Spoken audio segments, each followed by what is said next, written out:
Alright guys, I'm back with another video, and this time, as you can probably tell, I've departed from my normal Nikon ways, and I have gone with a Canon camera. A lot of people will probably be familiar with this model. This is a Canon Canonet QL17. This is not the G3 variation, this is the kind of Model 2, I guess. I don't really know what the difference is between the G3 and this one. I've tried to look it up. I think a lot of it has to do with the light meter being more accurate and maybe a bit more reliable in the G3 variation. But again, I'm not exactly sure. I'm sure somebody can comment and kind of enlighten on that, because I would like to know, but I've looked it up and I can't really find a good definition of what the differences are. And this is a camera I've had for a couple of years. I bought it at a thrift store for a pretty reasonable price, and I kind of like it. It has some good features. It has I think it's a 40mm f1.7 lens, which sounds like an odd focal length, but this is a fixed lens camera, so I kind of like that because it's right in between 35 and 50, which are the two focal lengths I use the most. It has a nice viewfinder. The rangefinder is pretty contrasty. It has very nice parallax correction. It has some other features. It technically has an automatic, I think it's an automatic aperture. Usually cameras like this have an automatic shutter, but this one has an automatic aperture. It has the kind of leaf shutter built into the lens. And that's a pretty cool feature in a lot of ways. It only goes up to 1/500th of a second, which can be a little bit of a disappointment because you're not always going to be able to shoot nice and wide open at 1.7, but that is pretty adequate. And I've used this camera some. I put a few rolls through it, both color and black and white, and I've generally gotten pretty good results out of it. It's very compact. It's very well built. I hope it doesn't have film in it. I'm pretty sure it doesn't, so I'll pop it open and show you. Okay, no film. Pretty standard inside. You have this strange little door thing here, and this is the quick load mechanism. You put film in here and you kind of close it like that, and it's supposed to help feed it through a little bit more accurately and easily. I don't know how much better it is than other mechanisms, but it is a neat idea. I know Canon abandoned this eventually. They put this on some of the cameras like the FTs and FTBs, and I think the TLs, and a couple of the other, I think the other small Canon rangefinders. But they abandoned it at some point, I want to say probably in the early 80s or late 70s, so I don't know how effective it actually was. It is kind of a neat mechanism though, because I've only seen this on Canon cameras. You also have this neat little thing right here. This is something I've seen on a fair number of Canons and also some Pentaxes. This is a little mechanism that you'll know, it has some stripes. You'll notice when I advance the film lever, it doesn't move. They just stay in the same place. But if it's loaded with film, it'll turn these little wheels and it should move back and forth to show you that the film is advancing. It's not doing it right now, so that doesn't really help my point, but you get the general idea. So like I said, I kind of like this camera. It's simple and it's interesting, but I do have one big qualm with it, and that goes back to the automatic features. It has an automatic feature. It's got a built-in light meter, and it has sort of the automatic aperture. The only problem is to get them to work, you have to use this little battery here. You're supposed to use a little mercury cell that looks more or less like this, but they don't really make them anymore. So I have this right here. This is what's referred to as a wind cell, I think, and it is a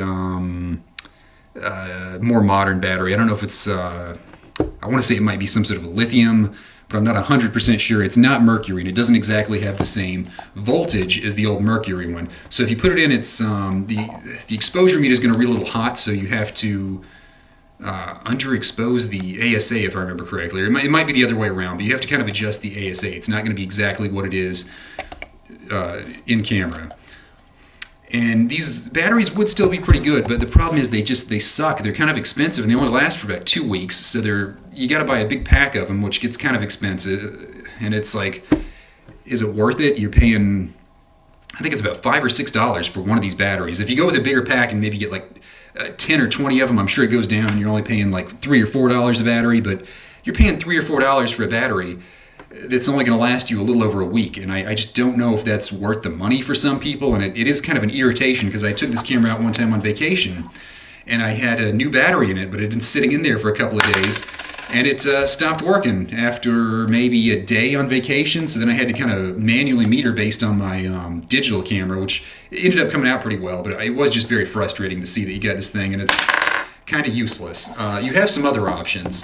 So you can buy these little brass, I call them battery bowls, there's probably some better term for them. And you can put a little LR44 battery in here. And again, you have the issue of it not really being the right voltage. But another issue you have is the way these come, they're too big to really fit in here. They're just a little bit too thick. And if you try to fit it in, this one I think you can maybe tell, I don't know if it's going to focus in on that. I kind of ground it down with a file on the back to thin it out some, and I also ground around the edges because they just came straight out and I kind of curved them off. So it will fit in there, but it took some effort, and it never really seemed to work. I think it did work once or twice, but it just does not seem to like these batteries. It doesn't get a good read off of them. You have one more option, which some people would argue is the best. You can buy these other battery bowls that, if you can tell, is it going to focus in on it? Maybe. They have sort of a circuit type thing in them, I guess you'd call it, or like a diode or resistor or something. So you can put these LR44 batteries in there, and supposedly those step it down to about the right voltage. The problem is, again, they're just a little bit too big. When you put the battery in, it will not fit in there. And it's like you can kind of squeeze it in a little bit, but then you can't get it out. And it's just a huge, huge pain. And see, I did it right there. I wasn't even trying, and I did it. And you've got this little plastic tab that's supposed to help you pull this stuff out. And it's getting worn because I've done that a lot.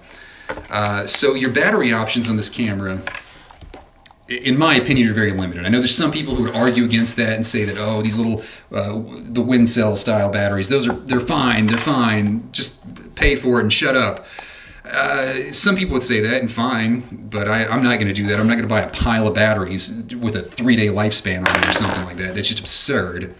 I will, on the other hand, occasionally take it out, and I'll use one of these meters off one of my Nikons and just kind of mount it on top. And it works pretty well. It works about like one of the Nikons. I mean, obviously you've got a fixed lens camera. It's not interchangeable, but a lot of times that's good enough. You do have, I don't know, it's hard to say. I think some of the form factors are a little bit different. I do really like this this focusing tab. It goes through the entire focusing length in just about what is that, maybe a fifth of a turn, and it's very easy to use with one hand.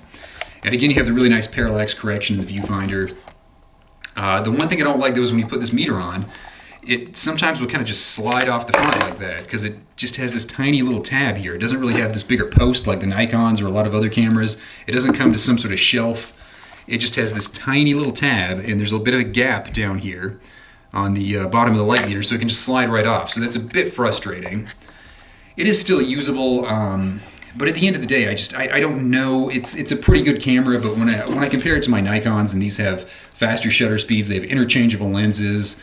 They have a shoe that can mount a light meter just a little bit better. I kind of prefer the Nikons, and it's all kind of subjective, I know. It's all my personal opinion, I know, but I prefer the Nikon over this camera. It's not a bad camera. If you're looking to start off shooting film and you want kind of a cheap, easy-to-use camera, I think this is a pretty good option, especially if you want a rangefinder, because this is one of the cheapest rangefinder options.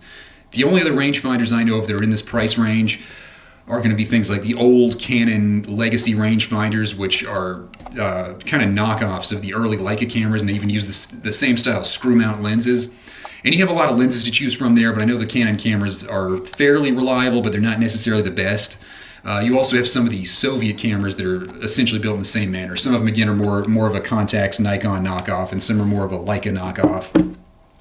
But those I know are generally known for having very unreliable shutter speeds and needing lots of maintenance. I know some people like them because they say they're actually very easy to repair. I've heard people say that.